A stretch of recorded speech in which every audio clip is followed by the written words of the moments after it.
Okay, let's just jump right in. We are going headfirst into the world of an absolutely incredible figure today, Eleanora Fagan. Better known to history as Billie Holiday. Right. Or maybe even more famously, by that indelible nickname given to her by the great tenor saxophonist Lester Young, Lady Day. And that nickname, it says so much, doesn't it? It suggests this kind of royalty, but also a deep fragility. When we talk about Billie Holiday, we are really talking about one of the most significant voices, not just in jazz, but in the entire history of American popular singing. And the sources we're diving into today give us this comprehensive and really complex look at her life. We're tracking her art, her career highs, right alongside these constant, crushing legal and personal struggles. It's a lot to unpack. It is. So our mission is to cut through that familiar, tragic story and give you a shortcut to understanding the depth of her genius. We want to find those key insights that explain why she's still so eternal, even though she died so young at just 44.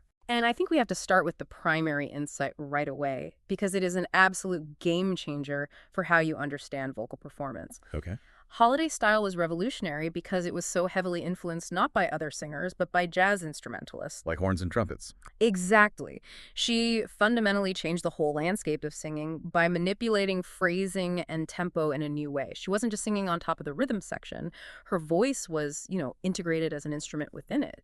That idea, the voice as a horn, that's what really separates her from everyone who came before. It's why her delivery feels so immediate, so improvisational. The Rock and Roll Hall of Fame even says that Billie Holiday changed jazz forever because of that. She totally redefined what a singer could do, both rhythmically and emotionally. It's just such a powerful legacy, especially, considering how short her life was. Born April 7, 1915 in Philadelphia. Died July 17, 1959. From cirrhosis leading to pulmonary edema and heart failure. The contrast between that brief, brutal life and her internal impact is just staggering. And the recognition all came so much later, decades after she was gone. Right, we're talking 4 posthumous Grammys for Best Historical Album, induction into the Rock and Roll Hall of Fame as an early influence, the National Rhythm and Blues Hall of Fame. It's like it took the world generations to finally catch up to what she was doing. So to really understand the raw emotion that became her signature, we have to look at her beginnings. This first part of our deep dive, it's about her genesis. And it was. It was incredibly difficult. We're talking about her childhood in Baltimore from 1915 to 1935. Difficult is, putting it mildly. The word barely scratches the surface. Eleanora Fagan was born to an unwed teenage couple, Clarence Halliday and Sarah Julia Sadie Fagan. And her father, Clarence, he just wasn't around. He abandoned the family almost right away to pursue his own career as a jazz banjo player and guitarist, which is, a heartbreaking irony given who his daughter would become. So she never really had that stability from the start. No. Her mother, Sadie, often took what they called transportation jobs, working on passenger railroads, which meant she was gone for long periods. So for most of her first decade, Holiday was raised largely by her mother's mother-in-law, Martha Miller, back in Baltimore.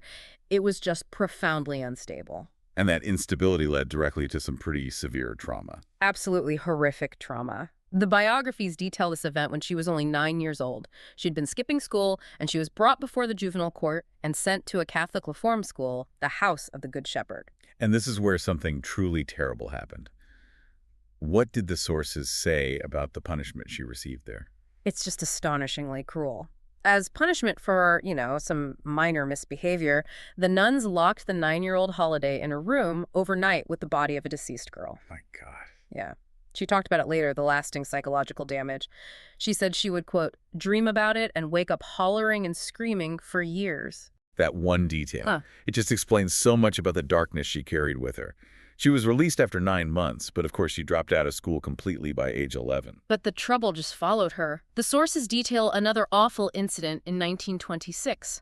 Her mother came home to find a neighbor attempting to rape Holiday. And her mother fought him off. She did, and he was arrested, but the bureaucratic consequence of this for Holiday herself was just, it was terrible. She was sent back to the same institution. She was sent back to the House of the Good Shepherd, this time under protective custody. So, she's essentially being treated like a criminal or a ward of the state because she was a necessary witness in the rape case against her attacker. Wow.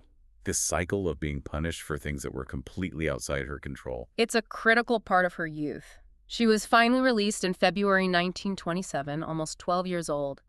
And after all that, she was forced into just relentless work to survive, scrubbing marble steps, running errands in neighborhood homes. The sources mentioned she was also running errands in a brothel, which, I mean, that's just a shocking level of exposure for a child. It is. But this period of incredible hardship was also, strangely, where she found her real education. It was around age 12 that she first heard the records that would change everything. Louis Armstrong and Bessie Smith. Two very different voices. They were her entire world. She said Armstrong's West End blues was a huge influence, and she specifically pointed to the scat duet with the clarinet as her favorite part. So it wasn't the lyrics, it was the instrumental conversation that got to her. Exactly. And then Bessie Smith gave her the blues, that raw emotional power, the storytelling. These records were her music teachers, long before she ever had a formal lesson. So by early 1929, she is in Harlem with her mother, and she starts singing in nightclubs as a young teenager. This is where Eleanora Fagan starts to become Billie Holiday. She needed a professional name. She took Billie from an actress she admired, Billie Dove, and Halliday from her absent father. She later dropped the extra Phil to make it Holiday. And then came the moment that changed it all. She's 17, singing at a club called Coven's. And the legendary record producer John Hammond walks in. This is early 1933. Hammond had an ear for talent. He was completely blown away. He immediately set up her recording debut at age 18 with Benny Goodman. But those first two songs, they really show you how confused the industry was by her talent. Right. The first one, Your Mother's Son-in-Law, was a total flop. Sold 300 copies. But then her second track, Riffin' the Scotch, which came out just a few months later, sold 5,000 copies. It was a hit. So the public immediately knew the difference between the conventional stuff and her true innovative style. Yes. And that cemented Hammond's belief in her. He compared her directly to Louis Armstrong and said her singing almost changed my music tastes. He was amazed by her sense of lyric content at such a young age. She wasn't just a singer, she was already an interpreter, an improviser. So that brings us into the next phase, from 1935 to 1938. This is where she really defines her sound, but also where she comes face to face with the brutal realities of segregation on the road. And this era is all about her collaboration with the pianist Teddy Wilson. John Hammond signs her to Brunswick Records with a very specific and kind of brilliant business plan. Which was to record pop tunes for the growing jukebox market. Exactly. But, and this is the key, they were encouraged to play them in the swing style, which gave Holiday the space she needed to improvise and really make the songs her own. And that improvisation, that was her superpower, shaping the melody to fit the lyric. It was everything. But the producers, at first, they resisted. They wanted her to sound more like Cleo Brown, who had a more conventional style. They wanted her to conform. They did. But the market wanted Billie. The huge success of her recording of What a Little Moonlight Can Do just completely changed everything. That was her claim to fame, and it cemented her status as a true original. But the business side of this was, well, it was already pretty exploitative. Oh, absolutely. Brunswick was running these sessions on a shoestring. They were spontaneous, often with no written arrangements, and to cut costs even more, they paid Holiday a flat fee for each session instead of royalties. A flat fee? That's brutal. That would haunt her for her entire career. And yet, these sessions produced enormous hits for the label. I Cried for You sold 15,000 copies. Hammond himself called it a giant hit when most records were selling 3,000 or 4,000. She was making them a fortune for, a fixed, tiny payment. So you see that pattern established right away. Her artistic value was completely disconnected from her financial compensation. But this era also gave us one of the most important relationships in jazz history, her connection with the tenor saxophonist Lester Young. Their rapport was just telepathic. He gave her the name Lady Day. And she called him Prez, for president of the saxophone.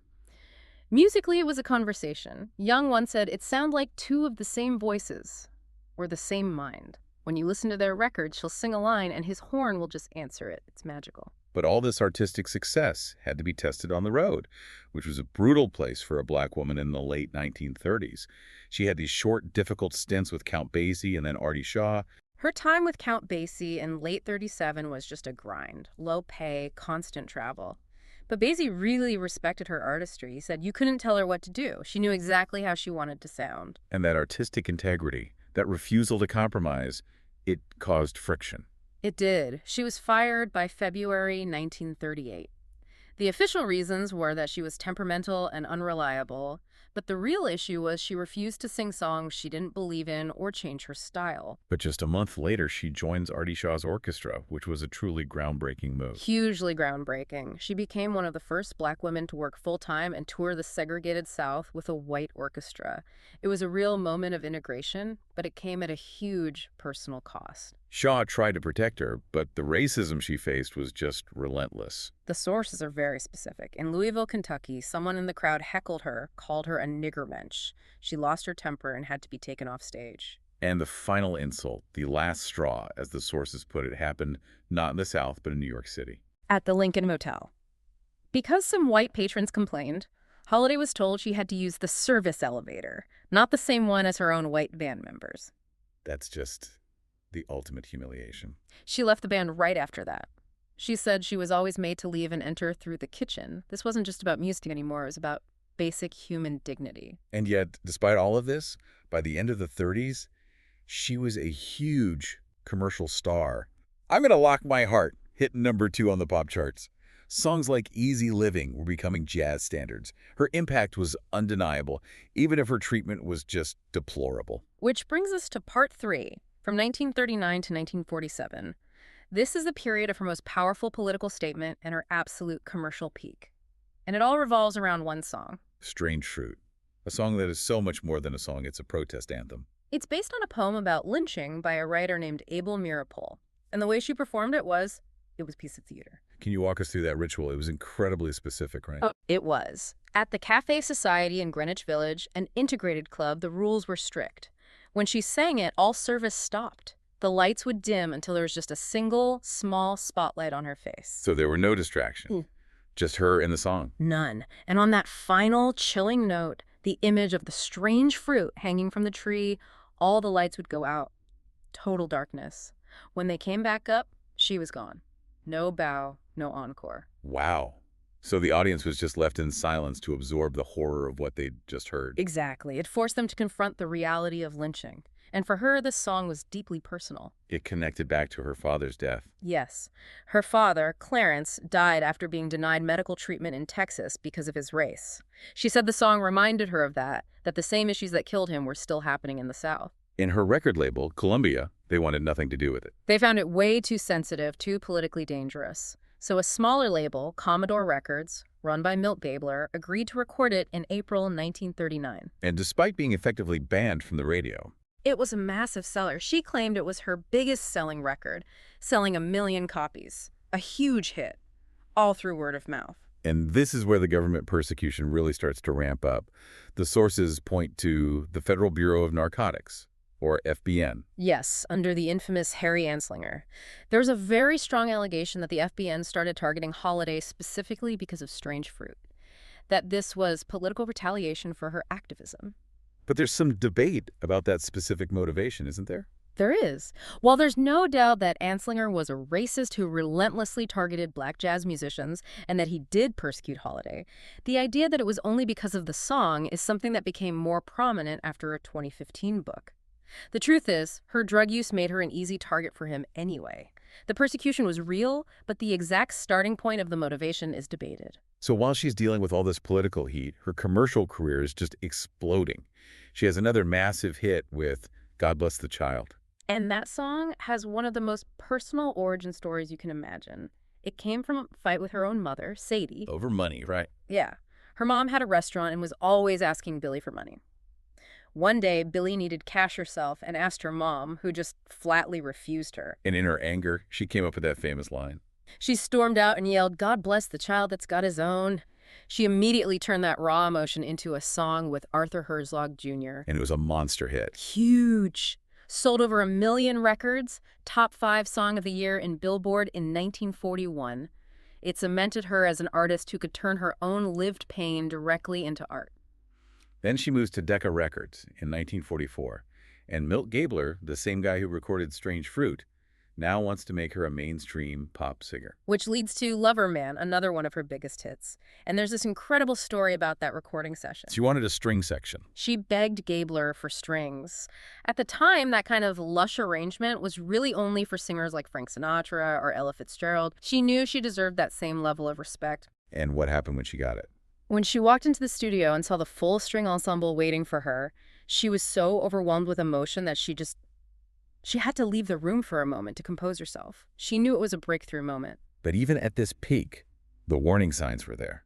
This is when she makes her only major film, New Orleans, in 1947. And the experience was just awful. The producers, under pressure from racist audiences and McCarthyism, they minimized her and Louis Armstrong's roles to avoid giving the impression that Black people created jazz. So they were literally erasing her contribution in real time. She was furious. She said they shot miles of footage of her music and none of it was left in the picture. On top of that, her drug addiction was becoming a serious problem on set. The forces that would eventually bring her down, addiction and persecution, were closing in fast. Which takes us into the final tragic chapter of her life. From 1947 to 1959, an era of legal struggles and these incredible monumental comebacks. It's just such a jarring contrast. In 1947, she's at her absolute commercial peak. She'd earned $250,000 in 3 years, which was a fortune back then. And then she's arrested for narcotics possession in her New York apartment. She pleaded guilty. She did. And she later said it was called the United States of America versus Billie Holiday. And that's just the way it felt, like it was her against the entire system. And the consequences were just catastrophic for her career. She's sent to prison, but the real blow was losing her New York City cabaret card. Can you explain what that meant? This was the weapon they used against her. The cabaret card was an ID you had to have to perform anywhere in New York City that sold alcohol. By revoking it, they effectively barred her from working in almost every jazz club in the city. So they gutted her main source of income. Completely. And this was devastating because her records were often out of print in the 50s. The sources say she received a royalty check for $11 in 1958. $11. For a global icon, that's insane. The revocation of that card was effectively a financial execution. And yet, right after she gets out of prison, she pulls off one of the most legendary comebacks in music history. She's released early for good behavior in March 1948. A comeback concert is booked at Carnegie Hall. She was terrified that no one would show up for a convicted felon. But they did. The show sold out 2,700 tickets in advance. It set a record for the venue at the time. It was this massive show of public support, transcending all the legal labels. And the night itself was incredibly dramatic. There's an almost unbelievable story about the gardenias she wore in her hair. Yes. Someone sent her a box of her signature gardenias.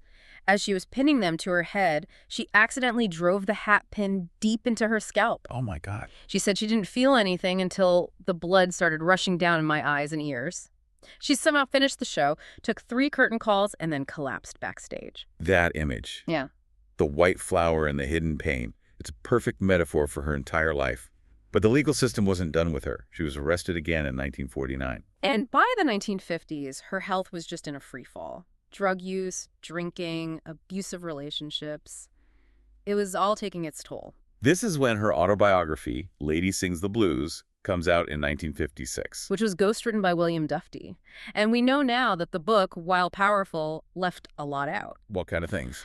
Dufty, likely due to legal threats and the social norms of the 50s, suppressed details about her bisexuality and her relationships with famous figures like Orson Welles and the actress Tallulah Bankhead. It presented a dramatic story, but it wasn't the full, complex truth. But even as her body was failing, her art was still transcendent. She had another sold-out concert at Carnegie Hall in 1956. And people who were there, like the writer Nat Hentoff, described this metamorphosis on stage. In rehearsal, she seemed weak, her voice was thin, but when the lights went down for the show, she became erect and beautiful and sang with all of her power. It's like the performance itself kept her alive. Hentoff called her undeniably the best and most honest jazz singer alive. She was creating this raw, incredible art even as she was physically falling apart. Her final recordings are just heartbreaking to listen to. Lady in Satin from 1958 with that huge 40-piece orchestra. The conductor, Ray Ellis, said he saw her crying while listening to the playback of "I'm a Fool to Want You." He said at first he was listening for technical perfection, but later he realized the greatness was in the raw, painful emotion of her performance. And of course, there's that famous TV appearance on The Sound of Jazz in 1957. The performance of Fine and Mellow with Lester Young, it's so poignant to watch now because you can see how frail they both are. They were both less than 2 years from death. It feels like their final conversation, all done through music. Her own final year was just a tragedy compounded by more persecution. She was diagnosed with cirrhosis in early 1959. By May, she was in the hospital for liver and heart disease, and while she was lying there dying, agents from the FBN came to her room. And they arrested her in her hospital bed. They placed her under house arrest and handcuffed her to the bed for narcotics possession. That's a level of cruelty that's hard to even comprehend. To deny a dying woman dignity in her final moments. It's the ultimate example of the state's obsession with her. She received her last rites on July 15th. And she died 2 days later, on July 17, 1959, 44 years old. And the final tragic detail, she died with only 70 cents in the bank. And the New York Times published a short obituary on page 15 with no byline. It shows you how far her public stature had fallen at that moment, a forgotten genius, at least for a little while. Okay, so for this final part, let's focus on what survived all of that. The artistry, the modern interpretations of her work, and her incredible legacy. Because the artistry is why we're still talking about her. And we have to go back to that core idea, her voice as an instrument. She didn't have formal training, so she learned rhythm and phrasing from the horn players. She would literally ask them to play a line so she could copy it with her voice. Yes. Early on, she'd ask someone like Lester Young to repeat an improvised phrase, and then she would sing it. She would intentionally sing behind the beat or rush ahead of it, playing with the time just like a saxophonist would. It gave her delivery that signature, elastic, emotional pull. And the biggest stars who came after her, they knew exactly where that sound came from. Frank Sinatra, for one. Sinatra's quote from 1958 is just. It's the ultimate endorsement. He said she was, and still remains, the greatest single musical influence on me, and that she was unquestionably the most important influence on American popular singing in the last 20 years. So the man who basically defined popular singing for the next generation was saying he learned it all from Lady Day. He learned how to inhabit a lyric, how to bend the timing, how to tell a story. She wrote the blueprint for modern pop vocalists. And beyond the pure musical technique, modern scholars have looked at the deeper social and political meaning in her work. Right. Moving beyond just the tragic victim narrative. The scholar Angela Y. Davis has this really powerful argument that Holiday's performances were about claiming personal autonomy and independence for Black women. How so? Davis points to songs like "Tain't Nobody's Business If I Do." She argues that Holiday was creating this persona that challenged the expectations of how Black women were supposed to behave. The songs are about owning your choices, your pain, your life, without asking for permission or approval. So she was carving out a space for Black female self-determination. Exactly. And of course, Strange Fruit cemented her place in the long tradition of African-American musical protest. Scholars agree this wasn't an accident. She knew the power of that song, and she chose to keep singing it, no matter the cost. And her public stature, which was so low when she died, it just grew and grew in the years after. Exponentially. She was voted into the Downbeat Hall of Fame in 1961. Columbia reissued 100 of her early records, and then came the films, which introduced her to a whole new generation. The 1972 movie Lady Sings the Blues with Diana Ross was huge. Earned Ross an Oscar nomination. And more recently, the 2021 film The United States vs. Billie Holiday tried to reframe her entire story. How did that film change the narrative? It explicitly aimed to portray her not just as a tragic singer or a drug addict, but as a civil rights leader. It also, it put back in the parts of her life that her own autobiography left out, like her bisexuality. It was an attempt to restore the full, complex person she was. And her legacy is literally set in stone now, too. It is. There's a statue of her in Baltimore with panels inspired by Strange Fruit. There's one planned for Queens. U2 wrote Angel of Harlem as a tribute to her. The U.S. Postal Service put her on a stamp. The cultural echoes are just everywhere. Her entire turbulent life, poured through that one-of-a-kind voice, created something absolutely eternal. It really did. So, to wrap up this deep dive, let's try to synthesize the key takeaways. Billie Holiday's life was this brutal gauntlet of poverty, trauma, racism, and addiction. But every single one of those painful experiences fueled the emotion and the revolutionary style of her music. She turned it all into art and protest. And what's so incredible is her resilience. Think about it. The system, specifically the FBN and the loss of her cabaret card, was designed to completely silence her, to bankrupt her. It should have ended her career. Right. It blocked her from working in the clubs, her main source of income. But her greatest triumphs in her final years, those sold-out, record-breaking concerts at Carnegie Hall, they happened in huge concert venues completely outside the control of that cabaret system.